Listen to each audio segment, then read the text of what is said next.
मैं आपको एक बहुत ही महत्वपूर्ण औषधीय पौधे, जिसको कि हिंदी में और संस्कृत में पाषाणवेद के नाम से जाना जाता है, उसकी औषधीय उपयोगिता और उसके कृषि की तकनीकी के बारे में बताऊंगा। यह पौधा northern and eastern temperate Himalaya region के क्षेत्रों में समुद्री सतह से 1200 से लेकर 3000 मीटर के ऊंचाई वाले क्षेत्रों में मुख्य तरह से मिलता है। और यह नॉर्थन रीजन में खासकर जम्मू कश्मीर, हिमाचल प्रदेश, उत्तराखंड और उत्तराखंड के रीजन्स में मिलता है। और ईस्टर्न हिमालय में जो है ये दार्जिलिंग, कालिम्पोंग और नॉर्थ नेपाल और भूटान के एरिया, भूटान कंट्री में भी मिलता है, ईस्टर्न हिमालय में।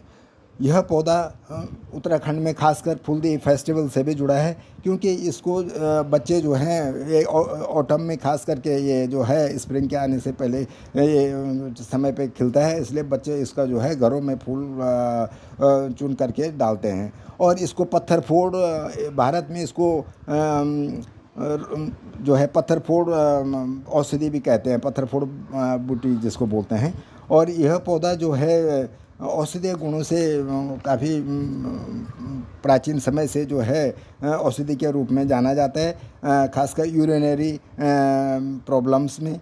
और इसके जो स्पेशली इन ट्रीटमेंट और डिसूरिया, जिसमें कि पेशाब आने में पेशेंट को दिक्कत होती है या उसको दर्द महसूस होता है, डिसूरिया डिजीज़। और सिस्टिस प्रॉब्लम में, और जनरल रीनल फेलियर जब हो जाता है यूरिनरी ब्लैडर का, तो इसमें ये बहुत ही उपयोगी पौधा माना जाता है। इसके अलावा ये एस्ट्रिंजेंट की तरह भी काम करता है। और इसमें जो है जनरल जो है एक टॉनिक की तरह भी ये यूज़फुल है। और एंटी इन्फ्लेमेटरी भी है, एंटी इन्फ्लेमेटरी इफेक्ट दिखाता है, कहीं पे भी सूजन को या घाव को जो है ये क्योर करता है। और ये इसके अलावा ये वेरियस आयुर्वेदिक ड्रग्स में जो है यूज़ होता है बहुत ही प्राचीन समय से, जैसे कि पाषाण वेदी क्वाथ के रूप में भी बिकता है मार्केट में, पाषाण वेदी घृत के रूप में, पाषाण वेदी चूर्ण prepared from the rhizomes of this herb.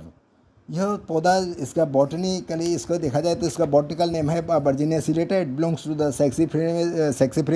सेक्सीफ्रेगेसी कुल का पौधा है। और ये एक छोटा पौधा होता है जो कि खासकर रॉक या स्टोन क्रेवाइसेस के बीच में मिलता है, और इसीलिए इसको पत्थर फोड़ बूटी भी कहते हैं। और यह पौधा जो है, इसकी पत्ती जो है एकदम से ओवोवेट, एकदम से गोलाकार होती हैं, और उसमें हेयरी सरफेस होता है, इसको इसलिए उसको हेयरी वर्जीनिया कहते हैं। ये हेयरी मार्जिन्स दिखती हैं, और ऊपर से बहुत ही ग्लूकोस होती हैं, और उसमें बहुत ही फ्रेग्रेंट स्मेल भी आती है। और दूसरा, इसमें एक छोटा सा जो है फ्लावरिंग स्टेम निकलता है, जिसमें कि वाइट और पिंक और पर्पलिश कलर के फ्लावर आते हैं, स्पेशली मार्च और अप्रैल में, ऑटम के टाइम ख़त्म होने के बाद।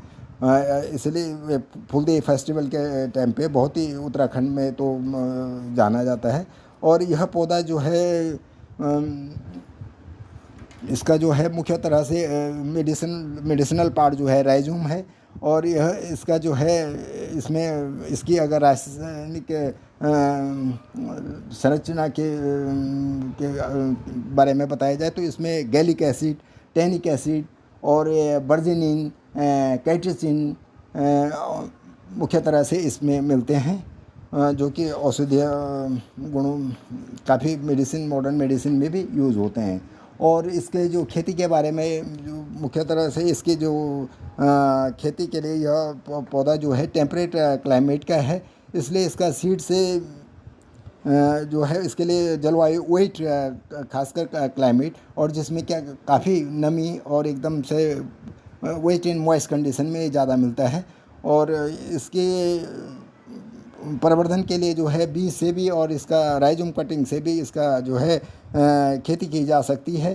खेती की आवश्यकता इसलिए है कि धीरे धीरे इस पर ड्रग मार्केट में इसकी जो है डिमांड बढ़ रही है, इसलिए इसकी खेती भी करना आवश्यक है। और काफ़ी ये जो है अभी तक तो जो है प्राकृतिक स्थानों से ही कलेक्ट करके ड्रग मार्केट में जाता है, लेकिन इसके खेती के बारे में भी सोचना है। इसलिए खेती के लिए इसकी जो एग्रो टेक्निक्स हैं उसके बारे में जाना है। इसका जैसे मैंने बताया कि इसका प्रवर्धन जो है सीड से भी कर सकते हैं और बीजों से, सॉरी, राइजोम कटिंग से। लेकिन बीज इसके बहुत ही जो हैं छोटे और क्या कहते हैं वो होते हैं जर्मिनेशन, मतलब इसमें वाइबिलिटी बहुत ही कम होती है और जर्मिनेट भी कम हो पाते हैं। इसलिए सीड्स में अगर किस जर्मिनेशन को देखा जाए तो लगभग 60 से 90 दिन तक लग जाते हैं जर्मिनेट होने में, और रिजल्ट्स काफ़ी ज़्यादा अच्छे नहीं हैं। लेकिन यदि हम रूट कटिंग से करें, लगभग रूट कटिंग में इसमें 7.5 से 12.5 सेंटीमीटर तक का जो राइजोम लेते हैं, और उसमें से लगभग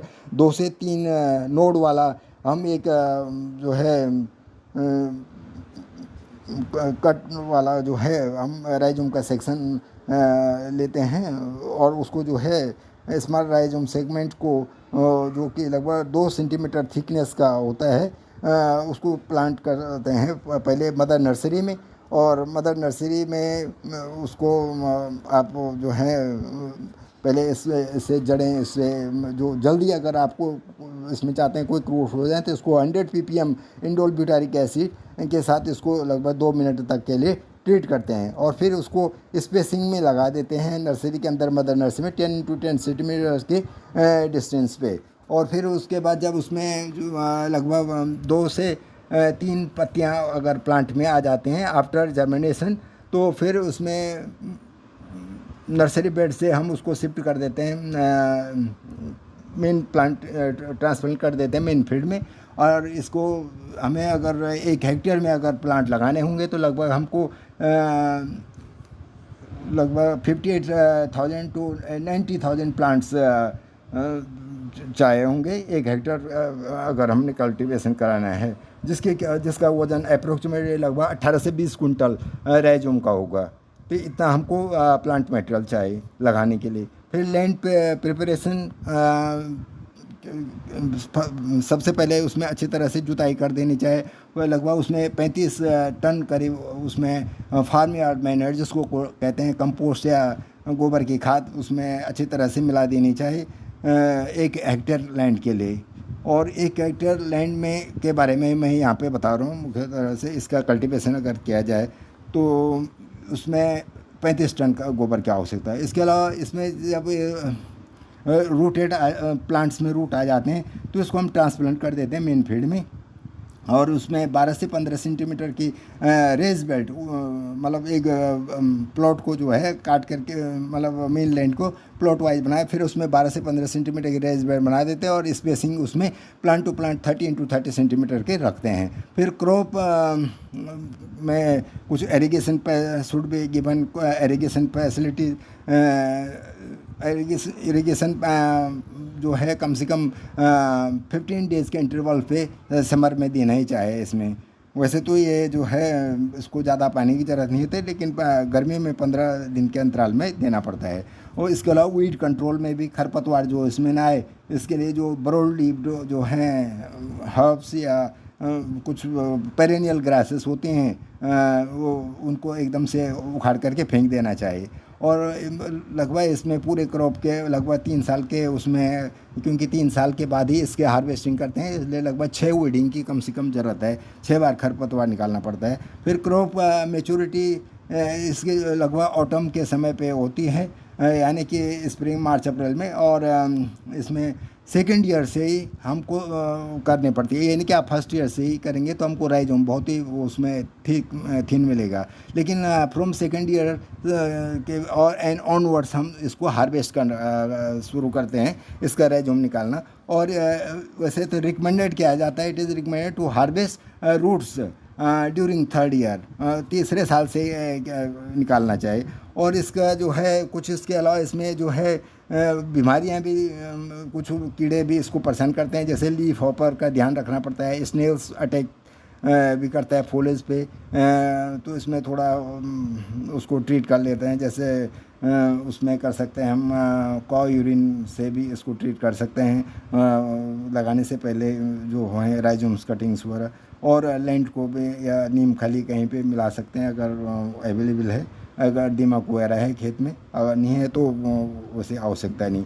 और ड्राइड राइजोम, फिर उसके बाद जब हम हार्वेस्ट कर देते हैं इसको तीसरे साल से, तो उसको निकाल करके फिर उसके मिट्टी साफ करके और फिर उसको सूखे बोरों में पैक कर देते हैं। तो इसमें ईल्ड और कल्टीवेशन टोटल कितने वो प्राप्ति होती है हमको इस कल्टीवेशन से, लगभग 7 से 7.2 टन्स राइजोम हमको पर हेक्टेयर, 1 हेक्टेयर में 7 से 7.2 तक राइजोम मिलता है ड्राई बायो मास बेसिस में। मतलब वैसे तो ज़्यादा मिलेगा, लेकिन उसको सुखाने के बाद जो है 7 कुंटल तक की राइजोम जो है बायोमास, ड्राई बायोमास की बेसिस जो मार्केट में उसका सेलिंग मुख्यतः से बेचा जाता है, तो 7 कुंटल प्राप्ति होते हैं आफ्टर सेकेंड ईयर।